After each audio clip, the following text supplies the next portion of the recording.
Supreme കോടതിയിലേക്ക് വല്ലതും സമീപിക്കുന്നുണ്ടോ? പല അഭിപ്രായങ്ങളുണ്ട്. ഇപ്പോൾ തീർച്ചയായിട്ടും ഹൈക്കോടതിയുടെ കമൻറ്റ് നിങ്ങളെല്ലാം വായിച്ചിട്ടുണ്ട്, എല്ലാ പത്രങ്ങളിലൊക്കെ വന്നിട്ടുണ്ട്. അതിനെ സംബന്ധിച്ച് ആ കമൻറ്റുകളെ സംബന്ധിച്ച് സെറ്റ് ചെയ്യപ്പെടേണ്ടതായിട്ടുള്ള കമൻറ്റുകളുണ്ട്. അതും എന്ത് വേണമെന്നുള്ളത് പാർട്ടിയായിട്ട് ആലോചിച്ച് തീരുമാനിക്കാനാണ് ഉദ്ദേശിക്കുന്നത്. അപ്പോൾ PC ജോർജ് പറഞ്ഞ വാക്കുകൾക്കപ്പുറത്ത് അദ്ദേഹം പറഞ്ഞ വാക്കുകളിൽ ആരെങ്കിലും വേദനിപ്പിക്കുന്നുണ്ടെങ്കിൽ പിറ്റേ ദിവസം അദ്ദേഹം അതിന് കൃത്യമായ ക്ഷമാപണം, പ്രത്യേകിച്ച് അദ്ദേഹത്തിൻ്റെ വാക്കുകൾ പ്രത്യേകിച്ച് എടുത്തു പറയണം. ഈ രാജ്യത്തെ സ്നേഹിക്കുന്ന ഇസ്ലാം സഹോദരങ്ങൾക്ക് ആർക്കെങ്കിലും അതുവഴി ബുദ്ധിമുട്ടുണ്ടായിട്ടുണ്ടെങ്കിൽ നിരുപാധികം ഞാൻ ആ പ്രസ്താവന പിൻവലിക്കുകയും ക്ഷമാപണം നടത്തുകയും ചെയ്യുന്നു എന്നുള്ള പ്രസ്താവന നടത്തിയിട്ടുണ്ട്. പക്ഷേ ഇവിടെ അതല്ല. ഇവിടെ ആ വിഷയം കത്തിച്ച് നിർത്തണം. സ്വാഭാവികമായിട്ടും PC ജോർജിൻ്റെ അറസ്റ്റിലൂടെ ഇവിടെ മതസൗഹാർദ്ദം ഉണ്ടാകുകയാണ് ചെയ്യുന്നത്. അപ്പോൾ അവർക്കത് ലൈവായിട്ട് നിർത്തണം. ഇപ്പോൾ മനസ്സിലാക്കേണ്ടത് എല്ലാ കാലത്തും ഈരാറ്റുപേട്ടയെ ഏറെ സ്നേഹിച്ചിട്ടൊരു മനുഷ്യനാണ്. ഇപ്പോൾ ഈ നോട്ടീസ് തന്ന ഈരാറ്റുപേട്ട CI, അത് Erattupetta CI office PC George ഉണ്ടാക്കിയതാണ്. PC ജോർജ് ഹാജരാകേണ്ട ഈരാറ്റുപേട്ട മജിസ്ട്രേറ്റ് കോടതി PC ജോർജ് ഉണ്ടാക്കിയതാണ്. ഈരാറ്റുപേട്ടയിൽ ഇന്ന് കാണുന്നതെല്ലാം PC ജോർജ് ഉണ്ടാക്കിയതാണ്. എന്തിനാ? ഈരാറ്റുപേട്ട മുനിസിപ്പൽ കമ്മിറ്റിയാണ് കേസ് കൊടുത്തേക്കുന്നത് അല്ലേ? അപ്പോൾ ഈരാറ്റുപേട്ട മുനിസിപ്പാലിറ്റി ലീഗിൻ്റെ എതിർപ്പിനെ അവഗണിച്ച് PC ജോർജ് UDFിലുള്ള സമയത്ത് ലീഗിൻ്റെ എതിർപ്പിനെ അവഗണിച്ച് PC ജോർജ് ഉണ്ടാക്കിയതാണ്. അപ്പോൾ അദ്ദേഹം ഒത്തിരി സ്നേഹിച്ച ഒരു സമൂഹം വഴിതെറ്റി പോകുന്നൊരു സാഹചര്യം ഉണ്ടായപ്പോൾ ഇപ്പോൾ ഈരാറ്റുപേട്ടയെ സംബന്ധിച്ച് ഈരാറ്റുപേട്ടയിലുള്ള എല്ലാവരും തീവ്രവാദികളെന്ന് ഒരിക്കലും PC ജോർജ് പറഞ്ഞിട്ടില്ല. പക്ഷേ തീവ്രവാദ സ്വഭാവമുള്ള സാന്നിധ്യമുള്ള സംഘടനകൾ ഈരാറ്റുപേട്ടയിലുണ്ട് എന്ന് ഈരാറ്റുപേട്ടയെ സ്നേഹിക്കുന്ന ഈ നാടിന് 10-33 വർഷം ഈ നാട്ടിൽ ജനപ്രതിയായിരുന്ന ഒരു വ്യക്തിക്ക് ഈ നാടിന് ആപത്തുണ്ടാകുമ്പോൾ ചൂണ്ടിക്കാണിക്കാൻ സ്വാതന്ത്ര്യമില്ല എങ്കിൽ ആ സ്വാതന്ത്ര്യം നമുക്ക് നേടിയെടുത്തേ പറ്റുള്ളൂ. അത് അദ്ദേഹം സംസാരിച്ചതിൻ്റെ ഭാഷയുടെ അറ്റത്തും മൂലയിലും വന്നിട്ടുള്ള സ്വാഭാവികം നിങ്ങൾക്ക് എല്ലാവർക്കും അറിയാം. PC ജോർജിൻ്റെ സംസാര ശൈലി അത് എല്ലാവർക്കും അറിയാവുന്നൊരു കാര്യമുണ്ട്. അദ്ദേഹം സംസാരിക്കുന്ന പല കയ്യിൽ ഞാൻ കഴിഞ്ഞിട്ടെ ഹമാസിൻ്റെ നേതാവിനെ കേരളത്തിൽ കൂടെ പ്രസംഗിച്ചവർക്കെതിരെ കേസില്ല. ഹമാസിൻ്റെ നേതാവിനെ ആനപ്പുള്ളത്ത് എഴുന്നള്ളിച്ചവർക്കെതിരെ കേസില്ല. എന്താണ് PC എന്താണ് ഭരണകൂടം ഇതുകൊണ്ട് ഉദ്ദേശിക്കുന്നത്? ഇതുകൊണ്ട് എന്താണ് വ്യത്യാസം വരാൻ പോകുന്നത്? ഒരു കാര്യം തീർത്തു പറയാം. ഇപ്പോൾ അദ്ദേഹം പറഞ്ഞ വാക്കുകളിൽ മതസ്പർദ്ധ വന്നിട്ടുണ്ടോ? അതിൻ്റെ പേരിൽ എവിടെയെങ്കിലും ഈ നിമിഷം വരെ എവിടെയെങ്കിലും അത് മതസ്പർദ്ധ ഉണ്ടായതായിട്ട് നിങ്ങൾക്ക് ആർക്കെങ്കിലും കഴിയും? ഒരിടത്തും ഉണ്ടായിട്ടില്ല. അദ്ദേഹത്തിൻ്റെ സംസാരങ്ങളും പ്രവർത്തികളും ഏറെക്കുറെ കേരള ജനതയ്ക്കുള്ള നല്ല ബോധ്യമുണ്ട്. പക്ഷെ അദ്ദേഹം പറഞ്ഞതിൻ്റെ കണ്ടന്റ് എന്താണ്? ഇവിടെയുള്ള തീവ്രവാദ സംഘടനകൾക്കെതിരെ അദ്ദേഹത്തിൻ്റെ പോരാട്ടം ഇന്നും തുടങ്ങിയതല്ല. അദ്ദേഹത്തിൻ്റെ പരാജയം പോലും കഴിഞ്ഞ ദിവസം പറഞ്ഞതെന്താ? പാലക്കാട് ഇത് സംഭവിച്ചു, ഇതിനു മുമ്പ് ഇത് സംഭവിച്ചു പൂഞ്ഞാറിലാണ്, ഇനി സംഭവിക്കാൻ പോകുന്നത് തൊടുപുഴയിലാണ്. അപ്പോൾ വർഗീയ ധ്രുവീകരണം നടത്തി ജനാധിപത്യത്തെ അട്ടിമറിക്കുന്ന രാഷ്ട്രീയ സ്വഭാവമുള്ള ജനാധിപത്യത്തെ അട്ടിമറിക്കുന്ന ഇത്തരം തീവ്രവാദ സംഘടനകൾക്കെതിരെ രാജ്യവിരുദ്ധ ശക്തികൾക്കെതിരെയുള്ള പോരാട്ടം PC ജോർജ് തുടർന്ന് തന്നെ ചെയ്യും. അതിനകത്ത് അദ്ദേഹം ഉപേക്ഷിച്ച ഭാഷ തെറ്റായി പോയെങ്കിൽ തീർച്ചയായിട്ടും അതിന് അദ്ദേഹം ക്ഷമാപണം നടത്തിയിട്ടുണ്ട്. പിന്നെ നിയമത്തെ നിയമപരമായി നേരിടും. പിന്നെ കോടതിയുടെ കമൻറ്റുകളെ സംബന്ധിച്ച് അത്തരം കാര്യങ്ങളെ സംബന്ധിച്ച് എന്ത് ചെയ്യണമെന്നുള്ളത് പാർട്ടിയായിട്ട് ആലോചിച്ച് പിന്നീട് തീരുമാനിക്കും. പോലീസ് എന്തെങ്കിലും മറുപടി അറിയിച്ചിട്ടില്ല. പോലീസ് മറുപടി അറിയിച്ചിട്ടില്ല. നമ്മൾ പറഞ്ഞത് PC ജോർജ് നാട് വിട്ടോടാൻ പറ്റി കഴിയുന്ന ഒരാളാണോ? എങ്ങോട്ടേലും പോകാൻ കഴിയുന്ന ഒരാളാണോ? അദ്ദേഹത്തെ ഇതിനു മുമ്പ് നിയമത്തെ അനുസരിച്ചിട്ടുണ്ട്. അറസ്റ്റ് ചെയ്യുവാൻ അറിയിച്ചുകൊണ്ടല്ലേ കഴിഞ്ഞ പ്രാവശ്യം പാലാ സ്റ്റേഷനിൽ അദ്ദേഹം ചെന്നത്. അപ്പോൾ PC ജോർജ് ഇവിടെ നാട് വിട്ട് പോകാൻ പറ്റുന്നില്ല. പിന്നെ അദ്ദേഹത്തെ എവിടെയാണ്? അദ്ദേഹത്തിനെ ഓടിച്ചിട്ട് പിടിക്കണം. ഇതും തിങ്കളാഴ്ച ഉച്ചയ്ക്ക് മുമ്പ് ഹാജരാകാമെന്ന് പറഞ്ഞിട്ട് ഇനി പോലീസ് അറസ്റ്റ് ചെയ്യട്ടെ. പലതവണ കോടതി പറഞ്ഞ ഒരു കാര്യം വീണ്ടും ആവർത്തിച്ചു എന്നൊരു കാര്യം കൂടി. തീവ്രവാദ സംഘടന എന്നുള്ളത് തീവ്രവാദ സംഘടന എന്നല്ലാത്ത KCY എന്ന് പറഞ്ഞാൽ പറ്റുമോ? ഇല്ലല്ലോ. തീവ്രവാദ സംഘടനയെ കുറിച്ച് ഒരേ പ്രാവശ്യം അല്ല, ഇനി 5 പ്രാവശ്യം പറയേണ്ടി വരും. ഈ രാജ്യത്തെ സ്നേഹിക്കുന്ന വ്യക്തികളെ സംബന്ധിച്ച് PC ജോർജ് എന്നുള്ള അത് ഈ രാജ്യത്തെ സംബന്ധിക്കുന്ന ഏതൊരു രാഷ്ട്രീയ പാർട്ടിയുടെ പൊതുപ്രവർത്തന കടമയാണ്. എൻ്റെ നാട്ടിലെ എന്തൊക്കെ പ്രശ്നങ്ങളുണ്ട് അദ്ദേഹം കൂടുതൽ പറഞ്ഞ് ഇവിടുത്തെ കാര്യം എന്താണ്? അദ്ദേഹം 33 വർഷം ഈ നാടിനെ പ്രതികരിച്ചതാണ്. മതസൗഹാർദ്ദത്തിൻ്റെ കേന്ദ്രമായിരുന്നു ഈ നാട്. ഇന്ന് ആ നാട് അവിടെ എത്തി നിൽക്കുന്നു എന്ന് പൊതുസമൂഹം ചർച്ച ചെയ്യേണ്ടതാണ്. കേരളത്തിൽ ഇത്തരത്തിലുള്ള വലിയ രാഷ്ട്രീയ ഞാൻ പറഞ്ഞില്ലേ, ഹമാസ് നേതാവിൻ്റെ പടം വെച്ചുകൊണ്ട് ആനപ്പുറത്ത് പ്രശ്നം നടത്തിയ നാടാണിത്. ഇവിടെ എന്താ ഇതിൻ്റെ അടിത്തറ? ഈ രാജ്യത്തെ സ്നേഹിക്കുന്ന ഇസ്ലാം സമൂഹത്തെ കൂടെ മോശമാക്കുന്ന പ്രവണതയാണ് ഇവിടെ ഉള്ളത്. അത് നെല്ലും പതിനും തിരിക്കേണ്ട ആവശ്യമുണ്ട്. ഈ തീവ്രവാദ സ്വഭാവമുള്ള സംഘടനകൾക്കെതിരെ ശക്തമായ രാഷ്ട്രീയ നിലപാട് സ്വീകരിച്ച് തന്നെ മുമ്പോട്ട് പോകും. അതിനൊരു സംശയം വേണ്ട.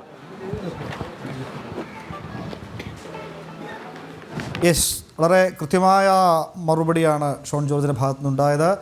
അദ്ദേഹത്തിൻ്റെ ചാനൽ ചർച്ചയിലെ പരാമർശം അത് രാജ്യസ്നേഹികളായി രാജ്യത്തെ സ്നേഹിക്കുന്ന ഏതെങ്കിലും ഇസ്ലാം മതവിശ്വാസികളെ വിഷമിപ്പിച്ചാൽ അതിന് അദ്ദേഹം നിരുപാധികം മാപ്പ് ചോദിച്ചിരുന്നാൽ സമാനമായ പലതരത്തിലുള്ള കുറ്റകൃത്യങ്ങൾ സംസ്ഥാനത്ത് പലയിടങ്ങളിലും നടന്നിട്ടും അതിനെതിരെ കണ്ണടയ്ക്കുന്ന പോലീസും നിയമ സംവിധാനങ്ങളും ഒക്കെ സംസ്ഥാന സർക്കാരും ഒക്കെ PC ജോർജിനെ മാത്രം എന്തിന് ലക്ഷ്യം വെക്കുന്നു എന്നതിൻ്റെ ഉത്തരം വളരെ കൃത്യമായി അദ്ദേഹം പറഞ്ഞിട്ടുണ്ട്. പ്രത്യേകിച്ച് ഈരാറ്റുപേട്ടയെ പറ്റി പി സി ജോർജ് പറഞ്ഞ ചില ആശങ്കകളുണ്ട്. ഈരാറ്റുപേട്ട അടക്കമുള്ള ചില കേന്ദ്രങ്ങളിൽ ന്യൂനപക്ഷ സ്വഭാവമുള്ള അല്ലെങ്കിൽ അത്തരം ഒരു അവസ്ഥ അവകാശപ്പെടുന്ന അതിഭീകരമായ ഭീകരവാദ ബന്ധമുള്ള തീവ്ര നിലപാടുകളുള്ള പല സംഘടനകളും അവിടെ ക്യാമ്പാക്കുന്നു, അവിടെ കേന്ദ്രീകരിച്ച് പ്രവർത്തിക്കുന്നു. അതിൽ വലിയ ആശങ്കയുണ്ട് എന്ന് പി സി ജോർജ് പല തവണ പറഞ്ഞിട്ടുണ്ട്. അത്തരം പരാമർശങ്ങളാണ് ഒരു പക്ഷെങ്കിൽ സംസ്ഥാന സർക്കാരിനെ LDF-നെയൊക്കെ പ്രചോദിപ്പിച്ചത്. ഇപ്പോൾ മുസ്ലിം ലീഗാണ് ഇതിൽ പരാതി നൽകിയിരിക്കുന്നത്. എന്നാൽ പോലും സംസ്ഥാന സർക്കാരിൻ്റെ അല്ലെങ്കിൽ CPM-ൻ്റെയൊക്കെ ഒരു പിന്തുണ പലയിടങ്ങളിലും ഇക്കാര്യത്തിൽ കാണാം. പി സി ജോർജ് പലപ്പോഴും ഇത്തരം കാര്യങ്ങൾ വെട്ടിത്തുറന്ന് പറയുന്ന ഒരാളാണ്. അത് അദ്ദേഹത്തിൻ്റെ സംസാര ശൈലി, നേരത്തെ ഷോൺ ജോർജ് പറഞ്ഞു, അദ്ദേഹത്തിൻ്റെ സംസാര ശൈലിയിൽ അദ്ദേഹം അത് വെട്ടിത്തുറന്ന് പറയുന്ന ആളാണ്. എന്നാൽ പോലും പറഞ്ഞ വാക്കുകളിൽ എവിടെയെങ്കിലും പിഴവുണ്ടായിട്ടുണ്ടെങ്കിൽ അതിന് അദ്ദേഹം ക്ഷമ ചോദിക്കുമ്പോഴും അദ്ദേഹം പറഞ്ഞ കാര്യങ്ങൾക്കുള്ള അതിൻ്റെ കാമ്പ് അതിപ്പോഴും നിലനിൽക്കുന്നു. അരുൺ കൊടുങ്കൂരുണ്ട്. അരുൺ, ഷോൺ ജോർജ് പറഞ്ഞു വെച്ചത് ഏറെ പ്രസക്തമാണ്. കാരണം പി സി ജോർജിൻ്റെ വാക്കുകളിൽ എവിടെയെങ്കിലും പിഴവ് സംഭവിച്ചിട്ടുണ്ടെങ്കിൽ അതിന് അദ്ദേഹം നിരുപാധികം ക്ഷമ ചോദിക്കുന്നു. എന്നാൽ അദ്ദേഹം പറഞ്ഞ ആശയം അല്ലെങ്കിൽ പറഞ്ഞ ആശങ്ക അത് സമൂഹത്തിൽ വലിയൊരു സന്ദേശമായിരുന്നു. പലപ്പോഴും, ഇപ്പോൾ ആദ്യമായിട്ടല്ല, പലപ്പോഴും അദ്ദേഹം ഈരാറ്റുപേട്ടയിലെയും ഒപ്പം കേരളത്തിലെ പലയിടങ്ങളിലും പിടിമുറക്കുന്ന തീവ്രവാദ സംഘടനകളുടെ ഒരു സാന്നിധ്യം, ആശങ്കയൊക്കെ പലതവണ തുറന്നു പറഞ്ഞതാണ്. അതാവും ഒരു പക്ഷെങ്കിൽ അദ്ദേഹത്തെ ഇത്തരം ചിന്താഗതിക്കാരുടെ കണ്ണിലെ കരടാക്കി മാറ്റിയതിൻ്റെ പരിണത ഫലമാണ് ഈ കേസ് എന്ന് പറയേണ്ടിയിരിക്കുന്നു, അല്ലേ അൻകുടുക്കൂർ?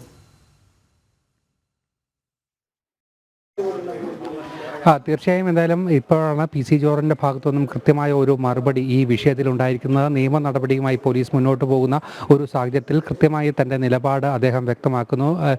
ചില കാര്യങ്ങളുണ്ട്, ആ കാര്യങ്ങളൊക്കെ തന്നെ തുറന്നു പറഞ്ഞുകൊണ്ട് മുന്നോട്ട് പോകാൻ തന്നെയാണ് തീരുമാനം. അതിന് ഏറ്റവും പ്രധാനമായി പറഞ്ഞിരിക്കുന്നത് മറ്റന്നാൾ, അതായത് തിങ്കളാഴ്ച ഉച്ചയ്ക്ക് 2 മണിക്ക് മുമ്പ് അദ്ദേഹം DYSP ഓഫീസിൽ ഹാജരാകാം, അതിനുള്ള അനുമതി നൽകണം എന്നുള്ള ഒരു കാര്യമാണ് അല്പസമയങ്ങൾക്ക് മുമ്പ് ഷോൺ ജോർജ് മുഖേന പി സി ജോർജ് ഈ ഒരു കത്ത് നൽകിയിരിക്കുന്നത്. അതോടൊപ്പം തന്നെ ഏറ്റവും പ്രസക്തമായ, നേരത്തെ ഉമേഷ് സൂചിപ്പിച്ച പോലെ തന്നെ ഏറ്റവും പ്രസക്തമായ കുറച്ച് കാര്യങ്ങൾ കൂടി അദ്ദേഹം പറഞ്ഞു. നിലവിലെ കേരളത്തിലെ സാഹചര്യം, അത് പൊതുസമൂഹത്തിന് അറിയാവുന്ന കാര്യങ്ങൾ തന്നെ വീണ്ടും കൃത്യമായി ആവർത്തിച്ച് പറഞ്ഞുകൊണ്ട് നിലവിലത്തെ സാഹചര്യം, അതിൻ്റെ അപകടാവസ്ഥ, പ്രത്യേകിച്ച് ഈരാറ്റുപേട്ടയിൽ ഉണ്ടാകുന്ന പ്രശ്നങ്ങൾ, പ്രതിസന്ധികൾ, ആ കാര്യങ്ങളൊക്കെ തന്നെ തീവ്രവാദികളുടെ വിളനിലമാകുന്ന ആ നാട് എന്നുള്ള വലിയ രീതിയിലുള്ള പേരുദോഷങ്ങളൊക്കെ തന്നെ നിലനിൽക്കുമ്പോഴാണ് ആ നാടിനെ നേർവഴിക്ക് നയിക്കാനുള്ള തൻ്റെ പ്രസ്താവനയായി തന്നെ വരുന്നു. പക്ഷേ അതിന് ഉപയോഗിച്ച ചില വാക്കുകൾ, അത് വലിയ രീതിയിലുള്ള പ്രശ്നങ്ങൾ, അത് മുന്നോട്ട് വെച്ചുകൊണ്ടുള്ള ഒരു ചില ആക്രമണങ്ങൾ അദ്ദേഹത്തിനെതിരെ നടന്നു. അത് തന്നെയാണ് ആ പരാതിയിലേക്ക് വന്നിരിക്കുന്നത്. മിഥുൻ അയ്യപ്പൻ കൂടി നമുക്ക് ഒപ്പം ചേരുകയാണ്. എന്തായാലും കഴിഞ്ഞ ദിവസങ്ങളിലൊക്കെ തന്നെ വലിയ